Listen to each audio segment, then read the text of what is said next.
Good morning sir. నా పేరు అజయ్ కుమార్. మా ఫాదర్ పి బాలస్వామి. మాది మహబూబ్నగర్ డిస్టిక్, ఇక్కడ కొల్లాపూర్ తాలూకా, కోడేరు మండలం, ఎత్తం విలేజ్. మా ఫాదర్కి ప్రాబ్లం ఏంటంటే ఇక 30 years నుంచి బాడీ స్టిఫ్ కావడం, ప్లస్ ఎక్కువ దూరం నడవలేకపోవడం, నడుస్తుంటే బ్యాలెన్స్ తప్పిపోవడం, ఇట్లా ఈ విధంగా ప్రాబ్లం ఉండే. లాస్ట్ 1 year నుంచి చూడండి ఈ ప్రాబ్లం ఇంకా సివియర్గా అవుతుంది. ప్లస్ యూరిన్ కూడా అవుట్పుట్ ఆపుకోలేకపోవడం, దాని అందరూ అది పడిపోవడం అట్లా ఉన్నది. తను ఇక్కడ ఆ ప్రాబ్లం వల్ల neuro surgeon doctor Kumar sir ఇక్కడ మలక్పేట కేర్ హాస్పిటల్లో కాంటాక్ట్ అయినాము. ఇక్కడ ఎంఆర్ఐ తీసి అక్కడ C2 to C7 వరకు ఇక్కడ కంప్రెస్ అవుతుందని డయాగ్నోసిస్ ద్వారా తెలిసింది.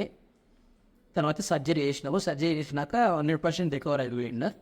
ఇప్పుడు మంచిగా నడుస్తున్నాడు. కొంచెం కాళ్ళు ఎత్తడము కొంచెం అంత మంచిగా అయిపోయింది. Okay, thank you sir.